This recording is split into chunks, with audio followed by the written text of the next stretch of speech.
Salut guys, on content de retrouver nous aujourd'hui. Je dit merci à vous-même qui prend le bon petit temps pour regarder la vidéo ça. Please, pas oublier abonner ensemble avec la chaîne là, like, quitter un commentaire pour encourager. M'a dit merci à vous-même qui toujours là sur chaîne là ensemble avec, qui toujours là à supporter. Et m'a dit bienvenue à vous-même qui pourra tomber sur vidéo, qui pourra l'abonner ensemble avec chaîne là, ou mettre abonné ou pas pour regret. OK, si vous abonnez ou pas pour regret, nous ka voyer les amis nous, famille nous, venez abonner ensemble avec chaîne là, nous pas pour regret. Tout de suite on passe dans la vidéo. Vidéo aujourd'hui c'est 4 points essentiels pour qu'à bien vivre sans pas besoin de pile l'argent. 4 points essentiels pour qu'à bien vivre sans pas besoin de en pile l'argent. Je demande excuse parce que moi c'est écrit sujet pour ne pas oublier quelques bagailles. Je demande excuse. Tout de suite on passe dans la vidéo. Premier point essentiel là qui a fait nous vivre bien sans nous pas besoin de l'argent, qui c'est le respect. Le respect avant tout. Sacré le respect pour moun. Sacré le respect pour moun. Faut respecter tête tout d'abord. Respect c'est un pilier. Là nous parler des piliers, nous parler des verbes. Nous connaissons pilier c'est verbe en créole. Pilier nous ka dit pilier c'est un bagage qui est important. C'est un bagage qui est important, c'est un bagage qui nous ka dit qui gagne pile important, c'est un élément qui est indispensable la caille nous. Parce que depuis nous a parlé, nous toujours utiliser pilier. C'est ça que fait moi dit nous pilier c'est un verbe lié. En d'autres termes, moi ka dit sans respect ou ka perdu en pile opportunité. De pour pas gen respect, ça c'est clair lié. De pour pas gen respect pour moun, ça c'est yon bagay qui très clair. Ou a bien problème côté n'importe côté passé. Ou a perdu en pile opportunité, peut-être respect ou pas gen pour moun ou remedi moun n'importe bagay, ça cause ou perdu en pile opportunité. Ça c'est clair. Pour nous aller plus loin, m'a dit yon moun qui pas respecter personne, l'a toujours nan problème ak moun. Yon moun qui pas respecter personne moun, l'a toujours moun sa toujours nan problème ensemble avec moun, l'a toujours nan difficulté ak moun. L'el rivon côté l'a toujours un problème parce que li pas respecter moun, li vle pour le faire moun n'importe bagay, li vle pour di moun n'importe bagay, le respect faut que yon moun gen respect pour moun. OK? Pas gen côté la ka vivre, pas gen côté moun sa, yon moun qui pas gen respect pour moun, pas gen côté la ka vivre, pas gen côté la ka arrêter, ni pas gen côté la ka travail. Ou gen doit moun sa dou, pas gen chance dans travail, chaque côté mal travail, yo pas passer en pile temps, gen doit pas fond mois yo camper, c'est pas vrai moun nan gon problème, c'est respect moun nan pas gagné pour moun. Moun nan pas respecter moun qui en tête li yo, ça rend que li pas arrêter dans travail. OK, les hommes tellement aimer respect pour tête li met pas respecter moun, li besoin que yo respecter. Les hommes tellement qui j'en nous ka dit ça. Les hommes en pile moun reme respect, li reme moun, li ta reme moun bal respect, OK? Li vle pour moun bal respect, pourtant li même ni pas gen respect pour moun. Li pas bon ou supposé respecter moun avant et puis pour yo ka respecte yo, OK? OK. C'est ça que fait yon dit, c'est ça que fait gen yon dicton qui dit qui veut le respect, c'est le procure. OK? Moun qui besoin respect, c'est ou même qui procure. OK? Souvle gen respect, koto passé, souvle moun respecto, koto passé, c'est ou même qui pour procurer respect. OK? OK?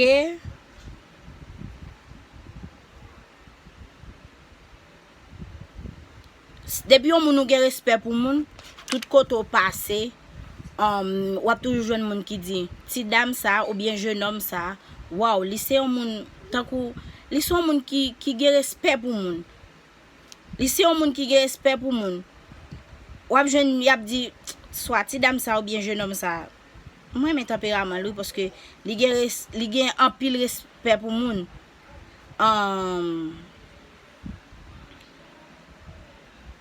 Ou bien ou gen doit dire ti dame ça ou bien jeune homme ça sage en pile. Ça fait fierté ou, OK? Lò gen respect pour moun, ça fait fierté ou, ça fait moun respecter ou, ça fait moun toujours garder ou gros. Mais lò pas gen respect pour moun, pas gen moun qui prend an pour an. Et la difficile pour tomber dans problème avec moun.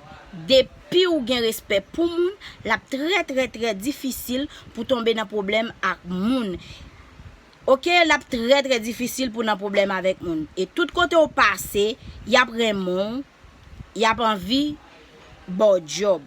Depuis on moun respecte tête li, tout côté au passé, y a vraiment et y a envie bon job. Ça c'était premier point. Deuxième point, OK? Deuxième point, c'est loyauté.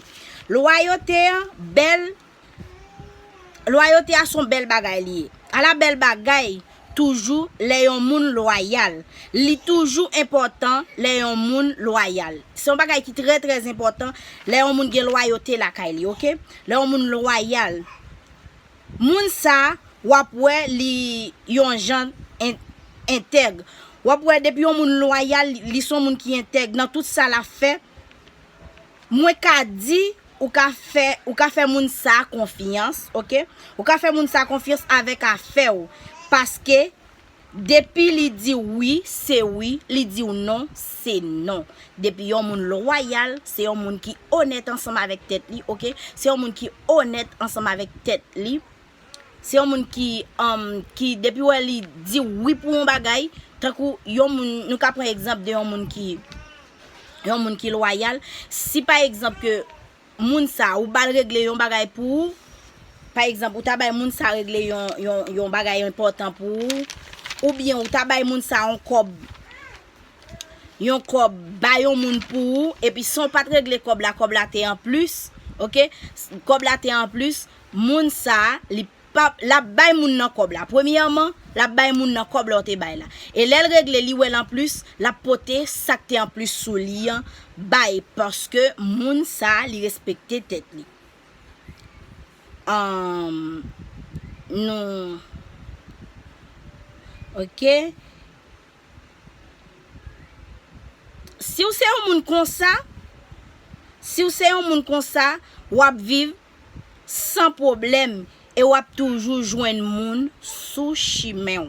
Si ou c'est un moun qui honnête ensemble avec tête ou son moun qui loyal ou son moun qui gen oui avec non, wap vivre sans problème et bon Dieu a béni ou l'a toujours voyer moun sous route. OK, ça c'était deuxième point. N'a parti pour troisième point. Troisième point c'est l'humilité. OK? Humilité a t'assemblé ak respect mais yo différent. Yon moun qui gen respect pour ça c'est pas parce que c'est pas parce que li humble mais c'est parce que c'est affaire la régler. Yon moun qui gen humilité la kay li, c'est pas parce que son moun qui humble. OK?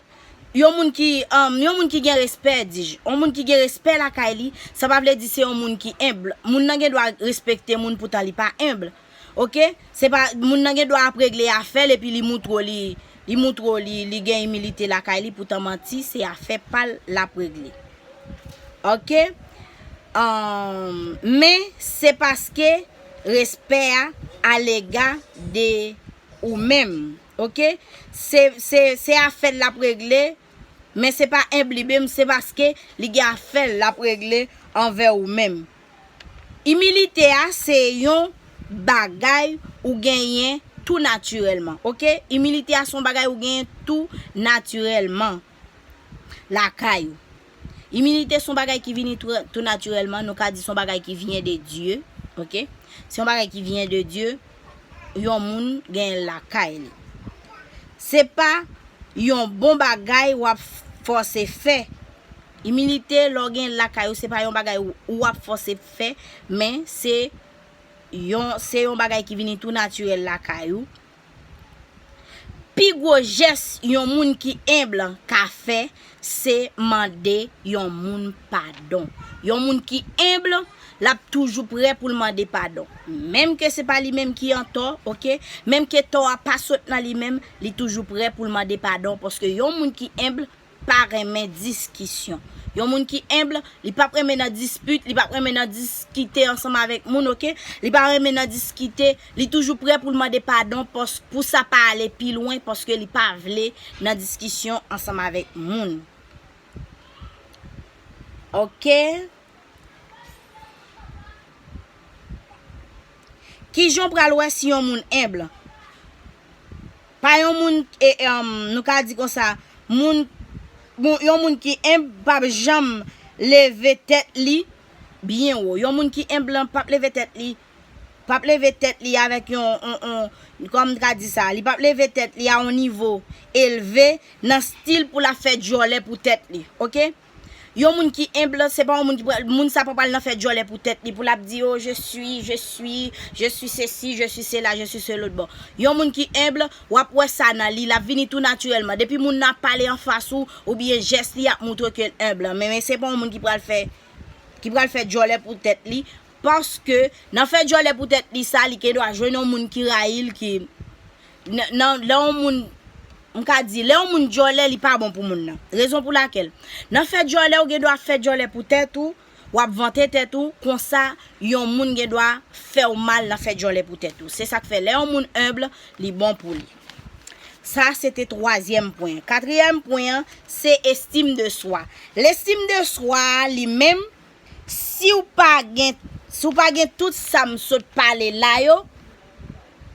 Si ou gen tout ça me saute parler là yo. Ou pas gen estime de soi, m'a dit ou bien li pa petit loin, parce que estime de soi c'est ça rete estimer tête, estimer ou bien valoriser tête ou, OK? Si ou gen tout ça me saute cité avant yo, ou pas gen estime de soi, li pa servir ou rien parce que estime de soi c'est sacré estimer ou bien valoriser tête ou. Si ou pas remet tête ou pas gen moun ou apreme, OK? Ça c'est un bagay qui très clair. Sou pas remet tête ou pas gen moun ou apreme. Parce que ou supposé remet tête ou avant, ou supposé remet tête ou d'abord pour remet l'autre moun. OK? OK, yon moun si ou pas remettre tête ou pas gen moun ou apreme et ou pas ka appliquer yon nan sam sot parler là yo parce que déjà propre tête ou pas bal régler rien pour ou. M'a ban nou yon exemple. M'a ban nou yon exemple de yon moun qui m'a ban nou yon exemple de yon moun qui gen estime de soi. Li met pas belle, li ou elle belle. Yon moun met ap dil pas belle mais li même ni connaît dans tête li belle. Yon moun qui gen estime de soi la kay li te met pas belle, li ou elle belle parce que c'est comme ça li concevoir tête li. Moun met dil pas belle, moun met di moun sa pas belle, li pas quoi, OK? Yon moun met dil pas belle, li pas quoi, c'est comme ça li concevoir tête li ou elle belle, OK?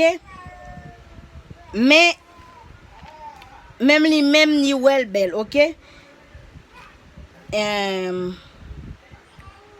En d'autres termes, yon moun qui gen estime de soi, li pa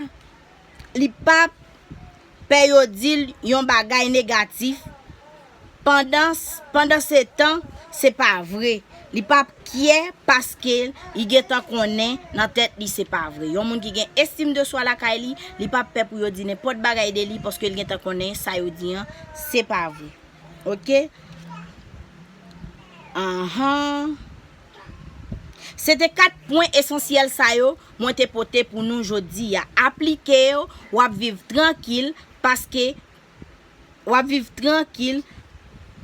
depuis ou pas tranquille ou mettre gain l'argent ou pas ka vivre bien. M'a dit merci à ou même qui te gardé vidéo ça. Pas oublier abonner, j'aime te dire, like, quitter commentaire pour encourager. Là pour une autre vidéo. Adios, bye bye.